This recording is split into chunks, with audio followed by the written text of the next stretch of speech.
So student, now let's see our third problem. आता बघा तिसऱ्या प्रॉब्लेम मध्ये सुद्धा सेम तसंच करायचंय जसं आपण अगोदर केलं. If triangle ABC similar to triangle PQR, area of triangle ABC equals to 80 and area of triangle PQR equals to 125. So then fill in the blanks. असं आपल्याला क्वेश्चन दिलेला आहे. तर बघा आता इथे एरिया ऑफ ट्रायंगल ABC आणि PQR यांचा रेशो ऑलरेडी घेतलेला आहे, आपल्याला इथे दिलेला आहे. फिल इन द ब्लँक्स करायचे आहेत फक्त. तर 80 डिवाइड बाय 120 दिलेला आहे आणि AB divide by PQ equal to find करायचं आहे. तर याला मी ॲज इट इज परत खाली घेतो. तर बघा आता 80 डिवाइड बाय 125 जर मी इथे लिहितो तर इक्वल्स टू हा काय होईल, AB चा स्क्वेअर डिवाइड बाय PQ चा स्क्वेअर. कारण हे दोन काय आहेत, करस्पॉन्डिंग साइड्स आहेत आणि करस्पॉन्डिंग साइडचा स्क्वेअर हा always equal to area of ट्रायंगलचा रेशो असतो. हे आपल्या थेरमने आपल्याला सांगितलेलं आहे. तर बघा आता याला आपण जर रिड्यूस केलं तर इथे रिड्यूस करू शकतो. 1685 होतात, म्हणून 5 ने जर भाग दिला तर 16 उत्तर येते आणि याला 5 ने भाग दिला तर 25 आन्सर येते. म्हणजे AB square divide by PQ चा स्क्वेअर जर आपण ॲज इट इज ठेवला तर याचं उत्तर येते 16/25 म्हणजे 16/25.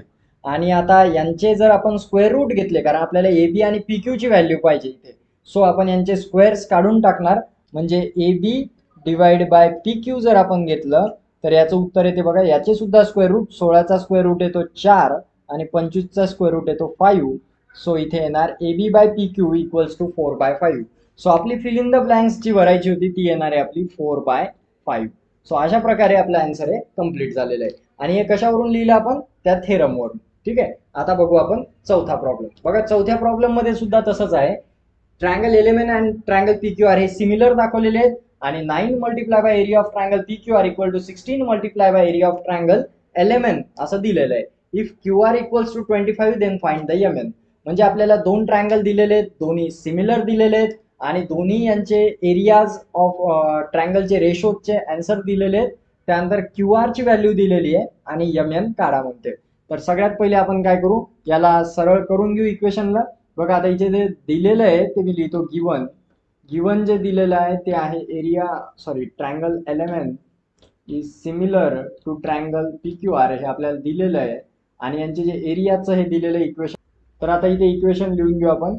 9 multiply by area of triangle PQR equals to 16 multiply by area of triangle LMN.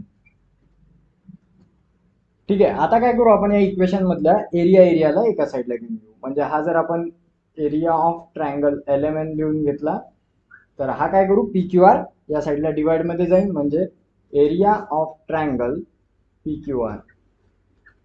So it will be equals to 9 divide by 16. हा 16 इकडे चालला आहे.